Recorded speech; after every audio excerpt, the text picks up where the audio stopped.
नमस्कार, बहुत स्वागत है आप सभी का। आप देख रहे हैं न्यूज 18 बिहार झारखंड। मैं हूं आपके साथ जया मिश्रा। बुलेटिन की शुरुआत बड़ी खबर के साथ कर रहे हैं।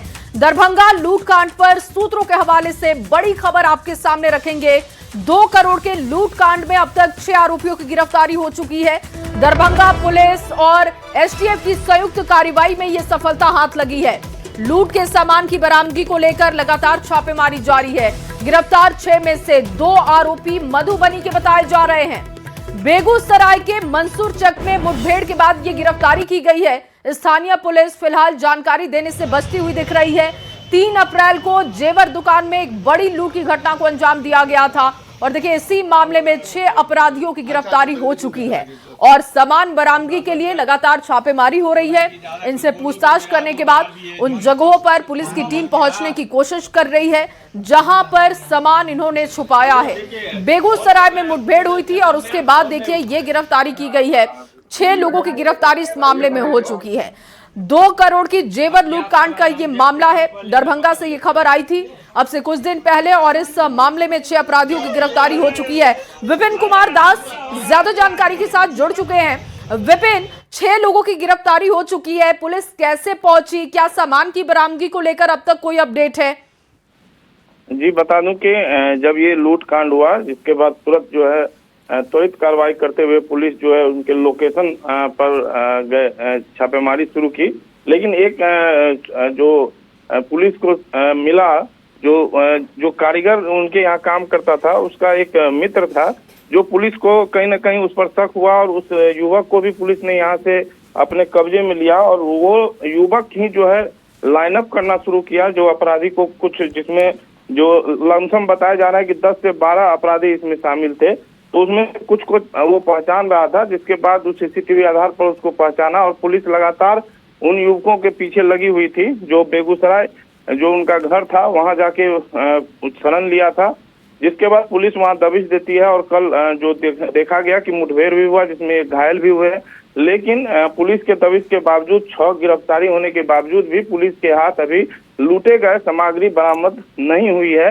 यही कारण है कि अभी पुलिस खुल के मीडिया को ये बताने में परहेज कर रही है क्योंकि पुलिस चाह रही है कि जब तक बरामदगी नहीं हो जाती तब तक मीडिया को जो जानकारी है उपलब्ध नहीं करा पाएगी।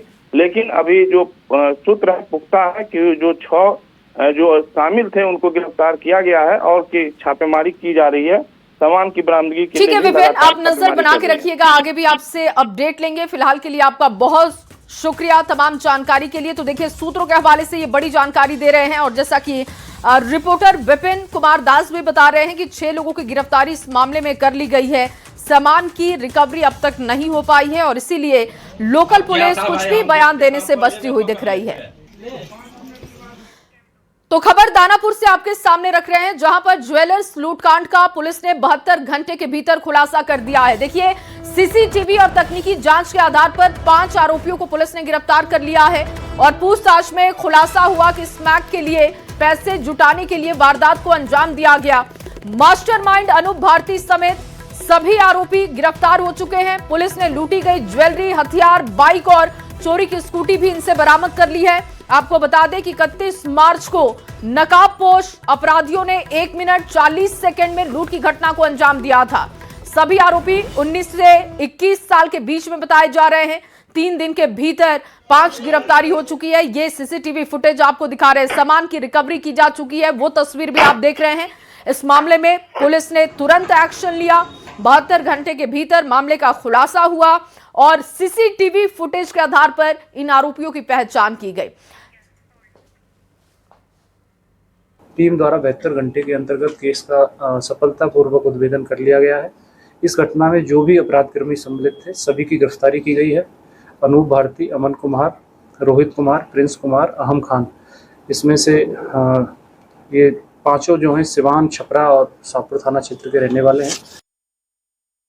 शर्मा ज्यादा जानकारी के साथ जुड़ चुके हैं। अमरजीत, 5 लोगों की गिरफ्तारी हुई है। 72 घंटे में पुलिस ने मामले का खुलासा किया। पुलिस कैसे इन अपराधियों तक पहुंची?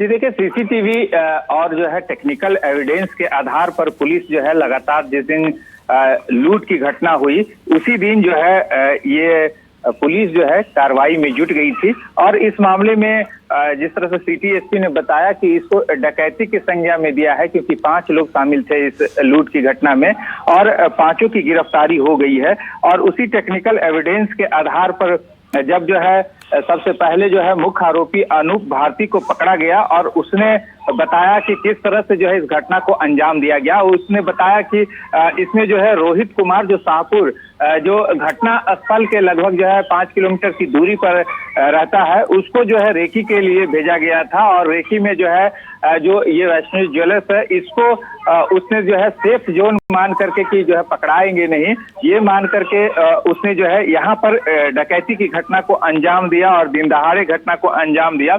और लूट में लगभग जो है सोने चांदी के जो जेवरात थे वो सारे हथियार के बल पे लूट लिया, जिस तरह से सीसीटीवी में भी दिखाई दिया। इस मामले में बात करें तो सीवान से और जो है छपरा से जो है अपराधी पटना में आए थे और यहाँ लूट की घटना को अंजाम दे करके लौट गए। इस मामले में एक बात ये भी शामिल आया कि इसमें जो है एक अपराधी ऐसा था जो स्मैक का एडिक्ट था और उसने जो है लूट की घटना को अंजाम देने के बाद जो है वो खुद को बचाने के लिए जो नशा निरोधक जो है संस्थान होती है वहां पर जो है वो अपने आप को एडमिट करवा लिया और ताकि जो है वो बच सके। लेकिन पुलिस जो है हर पहलू पे खंगाल रही थी। इसी एसआईटी टीम गठित की गई थी दानापुर एएसपी के नेतृत्व में और दानापुर थाना अध्यक्ष जो है प्रशांत भारद्वाज के नेतृत्व में। तो एक ऐसा जो है जाल बुना और उसके बाद जो है उस जाल में जो है सबसे पहले अनूप भारती फंसा जो मुख्य आरोपी है और उसके साथ काम करने वाला अमन कुमार, रोहित, प्रिंस कुमार और एहम खान, ये सभी को जो है पुलिस ने गिरफ्तार किया। एक बात और इसमें खास ये है कि ये सभी जो है 19 से 21 वर्ष के युवक हैं। मैं कह दे तो अभी जो है इनकी उम्र जो है पढ़ाई की है, लेकिन क्राइम की दुनिया में जो है ये काफी एक्टिव थे और चोरी के मामले में पहले भी ये कई एक मामले में जेल जा चुके हैं। और अब जो है बिल्कुल अमरजीत, और युवाओं में किस कदर नशा बढ़ते चला जा रहा है और उसकी वजह से चोरी में भी ये लिप्त होते जा रहे हैं, ये तस्वीरें बयां कर रही हैं। बहुत शुक्रिया आपका तमाम जानकारी के लिए। और अगली खबर भागलपुर से अब आपके सामने रख रहे हैं, जहां पर पीरपैंती थाना क्षेत्र में पुलिस ने अवैध खनन और वाहन पासिंग कराने वाले गिरोह का खुलासा करते हुए 6 आरोपियों को गिरफ्तार किया है। आरोपी व्हाट्सएप ग्रुप के जरिए पुलिस गश्ती दल की लोकेशन साझा कर खनन में लगे वाहनों को सुरक्षित पास करवाते थे। पूछताछ में गिरोह से जुड़े कई अहम खुलासे हुए। पुलिस ने कार्रवाई के दौरान एक कार, एक स्कॉर्पियो, 1.5 लाख रुपए नगद, 7 मोबाइल फोन इनसे जब्त किए। सूचना आई थी कि कुछ गैंग्स एक्टिव हैं जो कि मतलब कि पासर का काम करते हैं और ये पुलिस और ये एसडीपीओ की मतलब कि लोकेशन देकर और ये गाड़ियों को पास करवाते हैं। तो इस सूचना का सत्यापन किया गया और इसके लिए एसडीपीओ के अलगांव के नेतृत्व में एक ये विशेष टीम का गठन किया गया और इसमें जो ये एसएचओ पीरपैंती भी थे। तो दिनांक 3/4/2026 को एक जो ये गाड़ी थी जिसमें कि 4 लोग बैठे हुए थे, जिन पर कि मतलब कि संदेह हुआ और इनका तलाशी लिया गया तो इनके पास से मतलब कि कुछ कैश बरामद हुआ। और चलिए बात औरंगाबाद की करते हैं, जहां नौकरी और ठेका दिलाने के नाम पर बड़ी ठगी का मामला देखने को मिला। जहां खुद को एनएचएआई का डीजी बताने वाले अतुल कुमार सिद्धार्थ ने दर्जन भर युवाओं को झांसे में लेकर 88 लाख रुपए ठग लिए। आरोपी ने खुद को असम में पदस्थापित अधिकारी बताकर भरोसा सबसे पहले जीता। जब युवाओं ने पैसे वापस मांगे तो उन्हें धमकाया गया। पीड़ितों की शिकायत पर मुफस्सिल थाना में केस भी दर्ज हो चुका है और पुलिस इस पूरे मामले की जांच में जुटी हुई है। 88 लाख की बड़ी ठगी की गई है। एनएचआई का डीजी बताकर इसने पूरी प्लानिंग की थी और युवाओं को अपना शिकार बनाता था। नौकरी दिलाने के नाम पर, ठेका दिलाने के नाम पर इसने कई लोगों को ठगा और इस तरीके से इसने 88 लाख रुपए की ठगी की।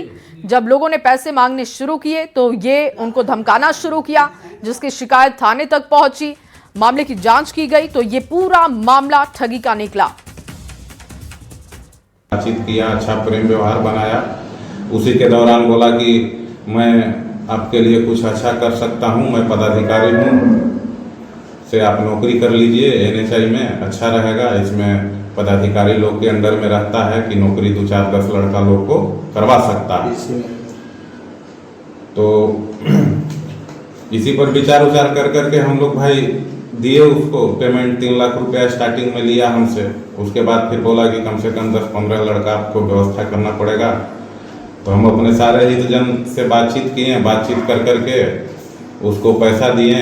धीरे धीरे कर करके लगभग 2024 में 77 लाख रुपया वो हमसे ले लिया। कि जिला प्रशासन और कोर्ट के माध्यम से उनको कड़ी से कड़ी सजा मिले क्योंकि आगे वो ऐसा काम न करे किसी दूसरे सब समाज के युवा व्यक्ति के साथ। कितने पैसों की ठगी की गई है? कुल 88 लाख रुपया का ठगी किया गया है, जिसमें 78 लाख का आपका बैंक स्टेटमेंट है और बाकी पैसा कैश है, जो कि प्रूफ दिया गया है ये मुफस्सिल आईओ साहब। और चलिए बात जहरीली शराब कांड की करते हैं। मोतिहारी में जहरीली शराब कांड में मरने वालों का आंकड़ा बढ़ चुका है और ये आंकड़ा अब 8 तक पहुंच चुका है, जबकि 10 लोग अभी भी बीमार हैं। एक और मृतकों के परिवार में मातम का माहौल है, तो दूसरी ओर मौतों की संख्या बढ़ने से शराब पीने वाले लोगों में डर बढ़ते चला जा रहा है। अब कई शराब पीने वाले खुद ही अस्पताल पहुंच रहे हैं, आगे से शराब ना पीने की कसम खा रहे हैं। दिखाते हैं आपको ये रिपोर्ट। जहरीली शराब के कारण हुआ है। इतना समझावत रहने देते पर मातमी माहौल और रोता बिलखता परिवार। तस्वीरें मोतिहारी के रघुनाथपुर थाना क्षेत्र के बाल गंगा गांव की है।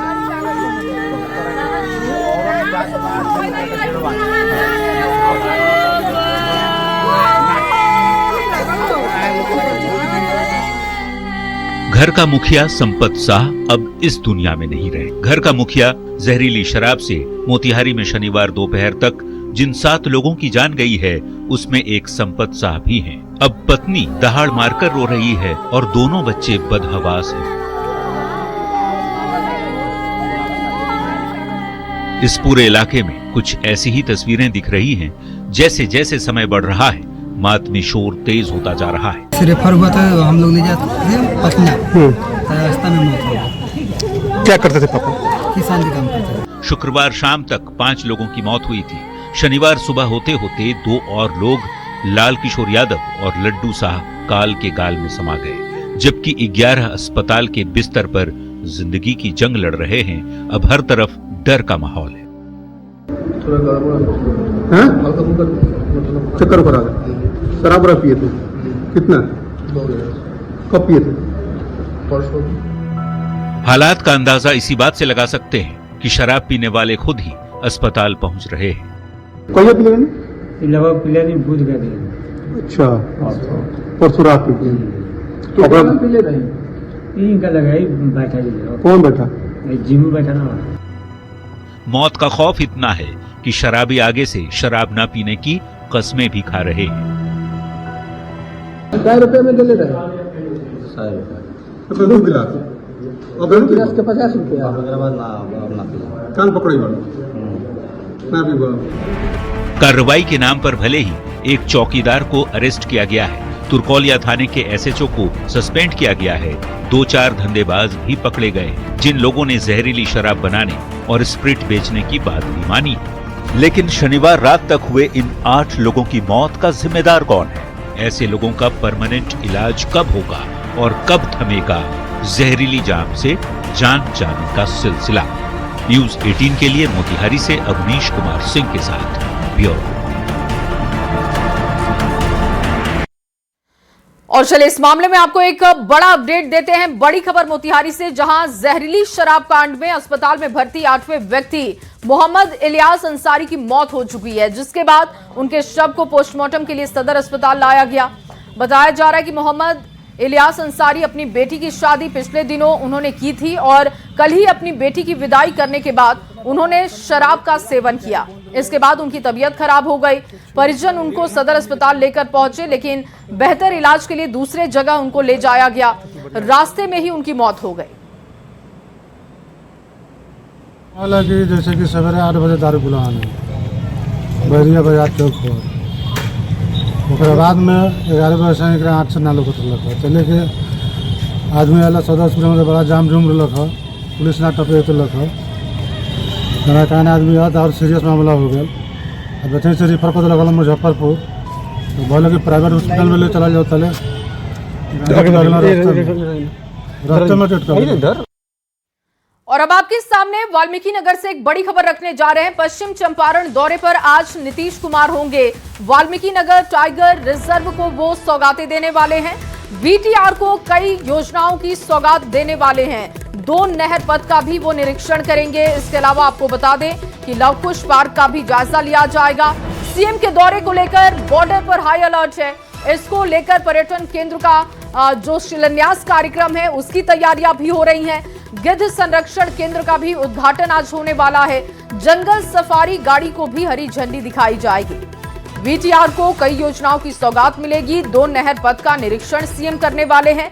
वाल्मीकि नगर को सौगात मिलने जा रही है आज, क्योंकि आज सीएम नीतीश कुमार वहां पर पहुंच रहे हैं। इसको आपको बता दें कि यहां पर इको पर्यटन केंद्र का शिलान्यास किया जाएगा। जंगल सफारी गाड़ी को हरी झंडी दिखाई जाएगी। मुन्ना राज ज्यादा जानकारी के साथ जुड़ चुके हैं। मुन्ना राज, आज सीएम नीतीश कुमार पहुंच रहे हैं, कैसी तैयारी है? किन योजनाओं का उद्घाटन और शिलान्यास आज होना है?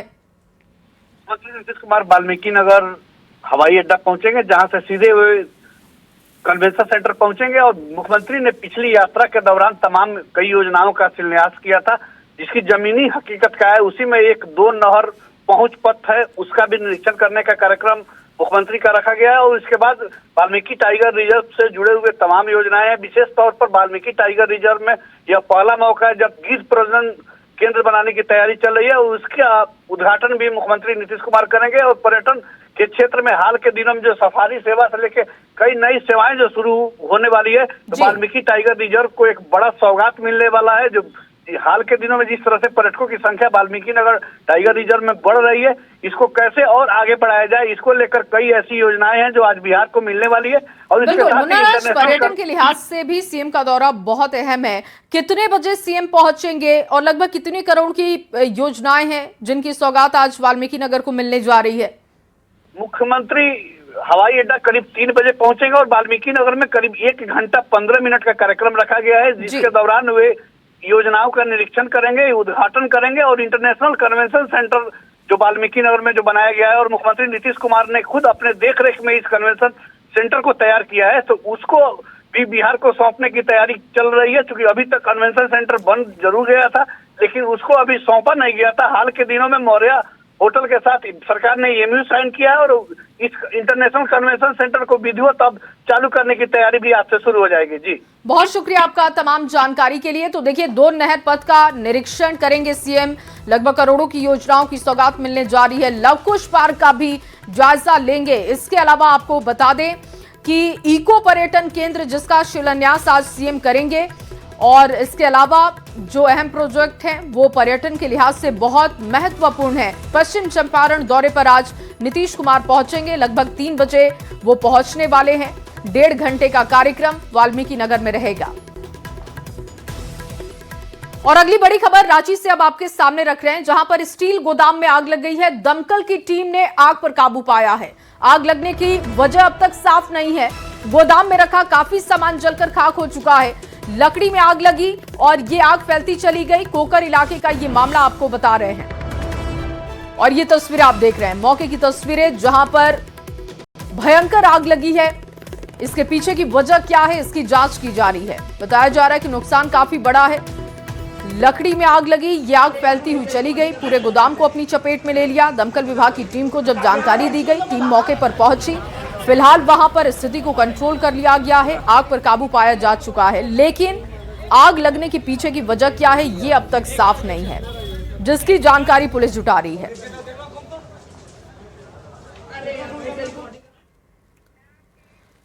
और अब बात घूसखोर एसडीपीओ गौतम कुमार की नौकरानी की भी कर लेते हैं। देखिए, डीएसपी के घर की नौकरानी पारो की लग्जरी लाइफस्टाइल देखकर आप भी हैरान रह जाएंगे। डीएसपी की नौकरानी के पास करोड़ों का बंगला है, बुलेट है, कैश है, सब कुछ उसके पास है। दिखाते हैं आपको ये रिपोर्ट। भोजपुरी गाने पर रील्स बनाने में मगन इस मोहतरमा का नाम है पारो। यूँ तो ये घुसखोर एसडीपीओ गौतम कुमार के सरकारी आवास में काम करने वाली नौकरानी है, लेकिन डीएसपी के घर की ये नौकरानी लग्जरी लाइफ जीती है। नोटों की गड्डी को चूम रही पारो असल जीवन में करोड़ों की मालिक है। किशनगंज में ईओयू की छापेमारी ने एक ऐसा राज खोला है जिसने हर किसी को हैरान कर दिया। एसडीपीओ गौतम कुमार के सरकारी आवास में काम करने वाली नौकरानी पारो भी करोड़पति निकली। दावा किया जा रहा है कि पारो के पास बंगाल के उत्तरी दिनाजपुर इलाके में करोड़ों का मकान है। सूत्र बता रहे हैं कि पारो रोजाना 35 लाख रुपए की महंगी थार कार से काम पर आती जाती थी। ये भी पता लगा है कि कई बार एसडीपीओ के सरकारी वाहन से भी उसे लाने ले जाने की व्यवस्था होती थी। गौतम कुमार ने उसे बुलेट बाइक भी गिफ्ट दी थी। पारो के घर पर 6 लाख रुपए का सोने का हार भी मिला। सोशल मीडिया पर करोड़पति नौकरानी के कई रील्स वायरल हैं। इंस्टाग्राम पर काफी एक्टिव थी और अपने अकाउंट पर बुलेट बाइक की फोटो और रील्स पोस्ट करती थी। छापेमारी की खबर फैलते ही पारो ने अपना इंस्टाग्राम अकाउंट लॉक कर दिया और अब वो पूरे परिवार के साथ फरार बताई जा रही है। जांच एजेंसियां पारो की तलाश में जुटी है। गर्लफ्रेंड पर करोड़ों लुटाने वाले एसडीपीओ गौतम कुमार की नौकरानी पारो की ऐशो आराम वाली जिंदगी के खुलासे से हर कोई हैरान है। अगर एक एसडीपीओ की नौकरानी की इतनी हैसियत है तो एसडीओ के पास भ्रष्टाचार की कितनी बेहिसाब संपत्ति होगी, इसका अंदाजा लगाना भी मुश्किल है। बड़ा सवाल है कि पारो आखिर कैसे करोड़ों की मालकिन बनी। एक नौकरानी के पास महंगी थार गाड़ी कहां से आई? एसडीपीओ ने नौकरानी को गिफ्ट में बुलेट क्यों दिया? पारो की लग्जरी लाइफ का राज क्या है? न्यूज़ 18 के लिए किशनगंज से आशीष सिन्हा की रिपोर्ट। और देखिए, बिहार में लगातार मौसम में बदलाव देखा जा रहा है। मौसम विभाग की जानकारी के मुताबिक जहां दक्षिण पश्चिम इलाके में कई जिलों में बारिश के साथ ही ठनका गिर सकता है, वहीं कई जिलों में तेज धूप के साथ गर्म हवाएं चल सकती हैं। पिछले दिनों राजधानी पटना सहित कई जिलों का तापमान 40 डिग्री सेल्सियस तक पहुंचा, जिससे कि लू के हालात पैदा हो गए। पटना जिला प्रशासन ने भी लू से बचाव के लिए अस्पताल में तैयारी कर ली है और अधिक जानकारी इस पर न्यूज़ 18 संवाददाता रवि एस नारायण दे रहे हैं। उनकी ग्राउंड रिपोर्ट आपको दिखाते हैं। बिहार में मौसम में लगातार बदलाव देखा जा रहा है। पिछले दिनों जहां पे बिहार के कई जिलों में तापमान 40 डिग्री सेल्सियस तक पहुंच गया, जिसके कारण लू के कारण परेशानियां जो हैं लोगों की बढ़ गई हैं। पिछले दिनों कई जिलों में राजधानी पटना के साथ साथ कई जिलों का जो तापमान है वो 36 से लेकर के 40 डिग्री सेल्सियस तक रहा है, जिसको लेकर के लगातार जिला प्रशासन भी जो है वो अलर्ट जारी कर रहा है। लू को लेकर के अस्पतालों को तैयार रहने को कहा गया है। लेकिन उसके साथ साथ आपको बता दें कि कई ऐसे जिले हैं, खास करके अगर दक्षिण पश्चिमी जिले बिहार के कहें उसमें गया, रोहतास, इसके साथ साथ बताया गया है कि पूर्वी चंपारण, पश्चिमी चंपारण जो है वहां पे इन जिलों में साथ साथ जो बारिश है उसकी भी संभावना जताई जा रही है। आपको बता दें कि साथ साथ बताया गया कि लगभग 30 से 40 किलोमीटर प्रति घंटा की जो रफ्तार है उससे जो है हवाएं भी चलेंगी और कई जिलों में खास करके जो पूर्वी चंपारण, पश्चिमी चंपारण के जिला है और तमाम इलाकों में जो है वो बारिश के साथ साथ ओलावृष्टि भी हो सकती है। तो ये एक कह सकते हैं कि पूरे बिहार में ये जो मिला जुला असर है वो दिखाई पड़ेगा। कई जो जिले हैं दक्षिण पश्चिमी के वहाँ पे जो है वो चिलचिलाती धूप हो सकती है, लेकिन कई जिलों में बारिश के साथ साथ ओलावृष्टि होने का भी चेतावनी जारी की गई है। कैमरा पर्सन सुबोध के साथ रवि एस नारायण, न्यूज़ 18 पटना। और देखिए, बिहार के अलावा राजधानी रांची समेत कई जिलों में बीती रात से मौसम का मिजाज अचानक बदल चुका है, जिसके बाद से पारे में 4 से 5 डिग्री तक की गिरावट महसूस की जा रही है। बीती रात रांची में तेज हवा के साथ ही बारिश ने मौसम को सुहाना बना दिया। पश्चिमी विक्षोभ और साइक्लोनिक सर्कुलेशन की वजह से रांची, रामगढ़, हजारीबाग, गिरिडीह, धनबाद, जामताड़ा और देवघर समेत दूसरे जिलों में इसका असर देखा जा रहा है। राजधानी रांची का मौसम ठंडा ठंडा कूल कूल हो गया है। बीती रात आंधी तूफान जमकर बारिश के बाद पारा 3 से 4 डिग्री नीचे गिर गया है। आपको बता दें कि पश्चिमी विक्षोभ और साइक्लोनिक सर्कुलेशन की वजह से राजधानी के मौसम में लगातार जो है इधर पिछले कुछ दिनों से परिवर्तन देखने को मिल रहा है। सिर्फ राजधानी रांची की ही बात नहीं, आसपास के तमाम जिले खूंटी, रामगढ़, गिरिडीह, धनबाद, यहाँ तक कि संथाल के जामताड़ा और देवघर में भी यानी मौसम में बदलाव देखने को मिला है। मौसम का मिजाज वहाँ भी बदला है, लेकिन जो मौसम विभाग का पूर्वानुमान है उसके मुताबिक कल से पारे में एक बार फिर गिरावट देखी जाएगी। और बता दें कि राजधानी रांची में इस समय हल्की बूंदाबांदी भी हो रही है। और ऐसी स्थिति में बता दें कि जो कल से पूर्वानुमान जारी किया गया उसके मुताबिक रांची समेत 9 जिलों में आपको सीधे जो है वहाँ पारा जो है गिरता हुआ तो नज़र आएगा ही, साथ में आंधी तूफान ओलावृष्टि के साथ साथ आपको भारी बारिश की चेतावनी जारी की गई है। कुल मिलाकर आपको याद होगा कि पिछले साल गर्मी के मौसम को याद करें तो पिछले साल गर्मी में बहुत ज़्यादा गर्मी नहीं पड़ी थी, पारा बहुत ज़्यादा ऊपर नहीं गया था, क्योंकि उस समय भी लगातार अप्रैल और मई के महीने में रुक रुक कर बारिश होती रही थी और पारा लगातार जो कह सकते हैं एक नियंत्रण में रहा था, मतलब कि बहुत ज़्यादा गर्मी नहीं पड़ी थी। ठीक उसी बार इस बार भी गर्मी का मौसम नज़र आ रहा है। लोगों को मौसम की गुगली देखने को मिल रही है। दोपहर के बाद मौसम अचानक बदलाव देखने को मिल रहा है, आसमान में बादल नजर आते हैं, बारिश होती है और पारा अचानक नीचे गिर जाता है। संजय कुमार सिन्हा, न्यूज़ 18 रांची। और चलिए इसी ग्राउंड रिपोर्ट के साथ इस बुलेटिन में बस इतना ही। आप बने रहिए न्यूज़ 18 बिहार झारखंड के साथ।